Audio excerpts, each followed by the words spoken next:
Assalamualaikum warahmatullahi wabarakatuh. Ketemu lagi bersama saya Wahyu Wijayanto di channel Kabar Wahyu.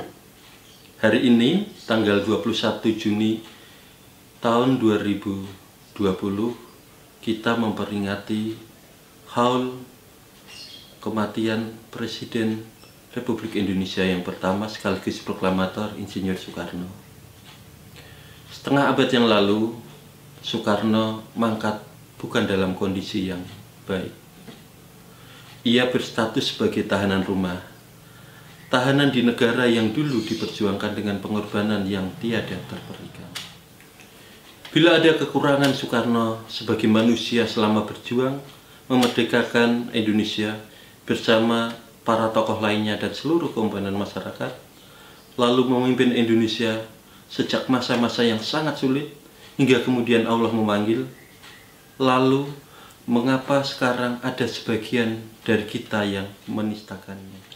Hari ini, ketika membuka media sosial seperti Twitter, saya sangat bersedih. Kok banyak akun yang tega-teganya mendiskreditkan Presiden pertama Republik Indonesia ini? Rasanya ingin menangis membacanya. Oh iya, hari ini Presiden kita, ini Presiden yang ke-7, Presiden Republik Indonesia Insinyur Joko Widodo juga sedang berulang tahun ke-59. Ia saat dilahirkan tepat berusia 9 tahun ketika Insinyur Soekarno mangkat. Selamat ulang tahun Bapak Presiden. Semoga Allah selalu menuntunmu di dalam memimpin negeri yang sangat besar ini. Berkenaan dengan peringatan 50 tahun kepergian Insinyur Soekarno, saya ingin membacakan artikel yang ditulis Henry F. Isnaini, redaktur majalah sejarah online Historia.id yang dimuat di medianya tersebut. Sebetulnya saya juga ingin membaca satu berita lain juga yang dimuat di Historia terkait pertemuan terakhir dua proklamator Indonesia antara Insinyur Soekarno dan Muhammad Hatta. Judulnya adalah Pertemuan Terakhir Soekarno-Hatta. Ini adalah menggambarkan pertemuan dua proklamator 2 hari sebelum Soekarno mangkat. Artikel tersebut betul-betul menyentuh, bahkan berhasil membuat saya memaksakan diri agar tak meneteskan air mata. Namun saya putuskan hanya membaca satu berita agar video ini tidak berkepanjangan. Sebelumnya saya memohon maaf bila video ini nanti kurang menarik karena saya baru pertama kali ini membaca berita di depan kamera. Selain itu saya juga bukan seorang aktor. Mudah-mudahan pembacaan berita ini bisa sedikit menambah pemahaman kita, wawasan kita terhadap potongan kecil situasi saat itu ketika Soekarno mangkat. Soekarno meninggal dunia. Akhir hidup Soekarno menyedihkan. Jadi tahanan rumah, setelah meninggal tidak dimakamkan sesuai wasiatnya. Pada 21 Juni 1970, Presiden Soekarno menghembuskan nafas terakhirnya. Di penghujung hidupnya, dia jalani dengan memilukan.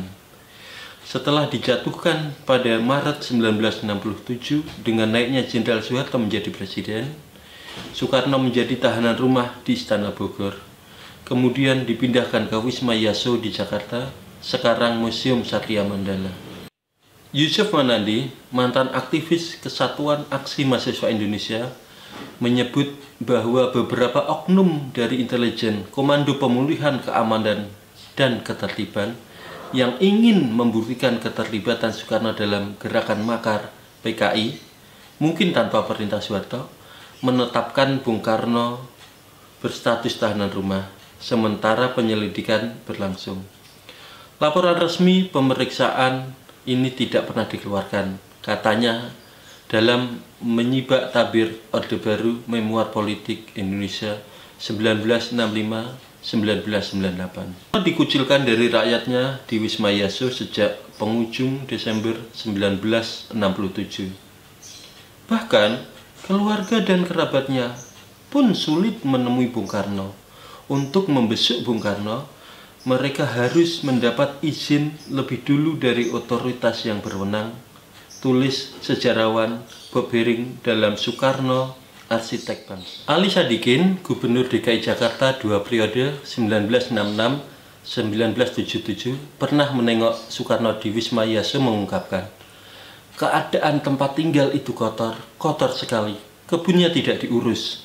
Di dalam ruangan di rumah itu debu di mana-mana. Padahal Bung Karno sangat menyukai kebersihan, sangat tidak senang dengan kekotoran. Jangankan pada kekotoran yang begitu tampak dan bertumpuk, debu sedikit pun tidak beliau senangi. Beliau sangat teliti, mencintai keindahan dan kebersihan. Saya menjadi amat sedih. Pikiran saya, kok mengapa tega-teganya orang terhadap beliau? Sampai beliau, pemimpin bangsa itu, diperlakukan seperti itu. Saya yakin beliau pasti menderita. Apakah itu disengaja? Masa ada yang sengaja berbuat begitu? Kata Ali dalam membenahi Jakarta menjadi kota yang manusiawi, karya Ramadhan Gaha. Sesudah jatuh sakit selama waktu singkat dan tanpa perawatan yang baik, Soekarno meninggal pada pukul 7 pagi 21 Juni 1970. Dia dalam autobiografinya, Bung Karno penyambung lidah rakyat Indonesia karya Cindy Adam, berwasiat agar dimakamkan di bawah pohon yang rindang, dikelilingi oleh alam yang indah di samping sebuah sungai dengan udara segar dan pemandangan bagus. Aku ingin beristirahat di antara bukit yang berombak-ombak dan di tengah ketenangan. Benar-benar keindahan dari tanah airku yang tercinta dan kesederhanaan dari mana aku berasal. Dan aku ingin rumahku yang terakhir ini terletak di daerah Priangan yang sejuk, bergunung-gunung dan subur, di mana aku pertama kali bertemu dengan petani marhen. Selain itu, menurut sejarawan Asfi Warman Adam, sahabat Soekarno, Mas Agung dalam buku Wasiat Bung Karno yang baru terbit tahun 1998 mengungkapkan bahwa Soekarno telah menulis semacam wasiat masing-masing 2 kali kepada istrinya Hartini dan Ratnasari Dewi. Di dalam salah satu wasiat itu dicantumkan tempat makam Bung Karno, yaitu di bawah kebun nan rindang di Kebun Raya Bogor. Tulis Asfi dalam Bung Karno dibunuh 3 kali. Namun, Presiden Soeharto dalam autobiografinya menyatakan bahwa sebelum memutuskan tempat pemakaman Soekarno, dia mengundang para pemimpin partai dan pelbagai tokoh masyarakat. Jelas, Soeharto menganggap ini masalah politik yang cukup pelik. Jadi pemakaman tidak ditentukan oleh keluarga, tetapi melalui pertimbangan elit politik. Tulis Asfi memutuskan untuk memakamkan Soekarno di Blitar, di samping makam ibunya pada 22 Juni 1970. Pemakaman di Blitar itu pun dilaksanakan berdasarkan keputusan Presiden nomor 44 tahun 1970 tertanggal 21 Juni 1970. Menurut Yusuf Wanandi, Soeharto mengingkari pesan akhir Soekarno yang ingin dikubur di bawah pohon yang rindang di Istana Bogor. Tapi itu akan menempatkan makamnya terlalu dekat dengan Jakarta dan dapat dipolitisasi oleh para pendukungnya. Sekali lagi, kita menyaksikan kehebatan Soeharto dengan nalurinya untuk tetap berjaya, kata Yusuf Wanandi. Itu tadi salah satu artikel yang dimuat di majalah sejarah online Historia. Ada begitu banyak sumber informasi yang bisa kita dapat, bisa melalui media TV, cetak, online, buku, dan banyak lainnya. Dengan berbagai kemudahan saat ini, seyogyanya kita bisa lebih memahami sejarah pada masa lalu.